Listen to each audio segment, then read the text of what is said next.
মাটি ও মানুষের সেরা আমাদের কুড়িগ্রাম জেলা। কুড়িগ্রাম জেলায় রয়েছে 9টি উপজেলা, আর এই 9টি উপজেলার মধ্যে আজকে আমরা চলে এসেছি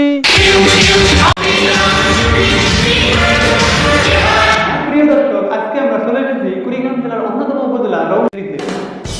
বাংলার অপরূপা হয়ে হাতছানি দেয় কবিরে, কি ঐশ্বর্য দৃষ্টিতে ধরা কত কি মাটির গভীরে। কবির কথায় ঐশ্বর্য বাংলার ইতিহাস, ঐতিহ্য, সভ্যতা, সংস্কৃতি ও সৌন্দর্যের টানে আজ আমি আছি আপনাদের সময় নাইম। সেই সাথে এই মুহূর্তে যারা শহরে কিংবা বন্দরে, গ্রামে কিংবা বাজারে কিংবা এই অনলাইনের যুগে মোবাইল স্ক্রিনে যে যেখান থেকে যে অবস্থায় এই ভিডিও দেখছেন, সবাইকে সাদর সম্ভাষণ। দর্শক মন্ডলী, আজকে এই রৌমারী উপজেলা আপনাদেরকে দেখানোর পাশাপাশি এই রৌমারী উপজেলা সম্পর্কে কিছু প্রয়োজনীয় তথ্য আপনাদেরকে জানানোর চেষ্টা করব। সেই পর্যন্ত আমাদের সাথে থাকুন।